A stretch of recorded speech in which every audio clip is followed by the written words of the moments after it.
ఈ పాపను ఎవరైనా చూసారమ్మా? లేదు సార్, ఈ పాప ఎవరో మాకు తెలీదు సార్. నా పాప నాకు చెప్పకుండా ఎక్కడికి వెళ్ళదు సార్.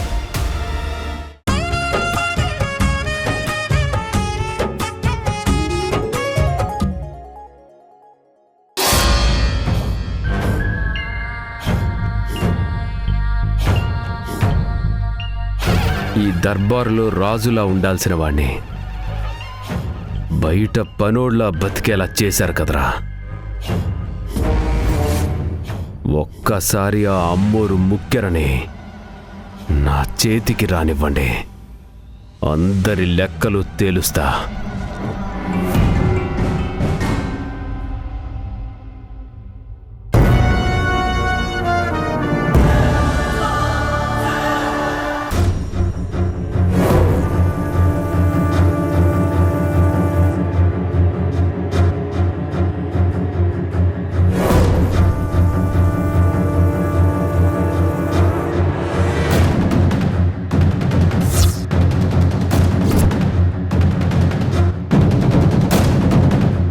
ఆగు భవాని.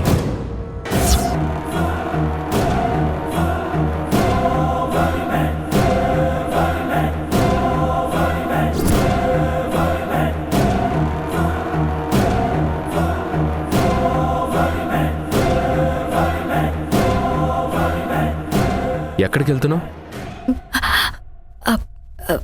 రాహుల్ బాబుని చూడ్డానికి.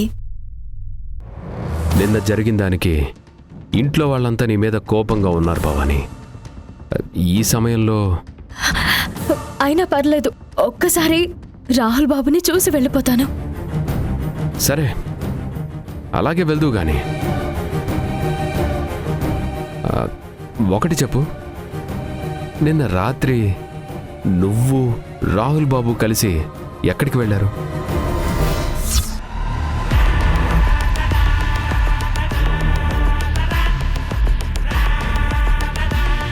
చెప్పు భవాని, ఎక్కడికి వెళ్ళారు?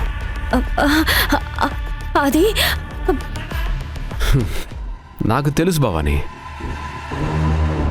నీకు అబద్ధం చెప్పడం కూడా రాదు అని. అది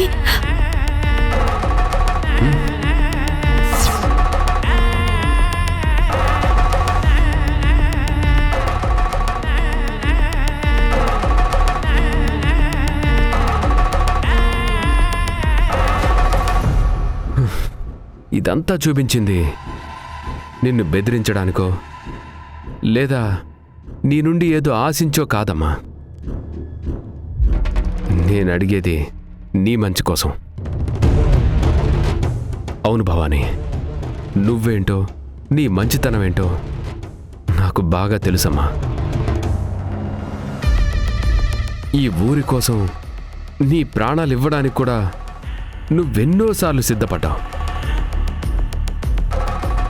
అలాంటి నిన్ను వీళ్ళు నిన్న నిశ్చితార్థంలో ఎంతో అవమానించారు. నాకు చాలా బాధ అనిపించింది భవాని. ఇక రాత్రి నువ్వు రాహుల్ బాబు కలిసి గుడికి వెళ్ళారని తెలిస్తే చాలా పెద్ద గొడవ అవుతుంది. అయ్యో, తెలియకూడదు. తెలియనివ్వను. అందుకే ఇదెవ్వరికీ చూపించలేదు, చూపించను కూడా. కానీ రాహుల్ బాబుని జాగ్రత్తగా చూసుకోవాల్సిన బాధ్యత నాదేనమ్మా. అందుకే అడుగుతున్నాను, రాత్రి మీరిద్దరూ గుడిలోకి ఎందుకు వెళ్ళారు? ఎక్కడికి వెళ్ళారు? సరే పర్లేదమ్మా, నా మీద నమ్మకం ఉంటేనే చెప్పు, లేదంటే వద్దులే. అయ్యో అలా కాదండి, కానీ పర్లేదు భవాని, నేనెవ్వరికీ చెప్పను. ఇదిగో మీ అమ్మోరి మీద ఒట్టు. సరే అండి, చెప్తాను. రాత్రి రాహుల్ బాబుకి ఒక పాము కనిపించింది.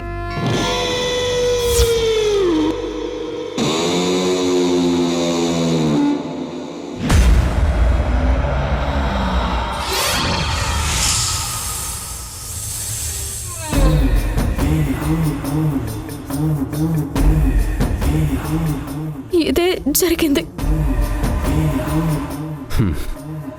సరే భవానీ, జాగ్రత్తగా ఉండమ్మా.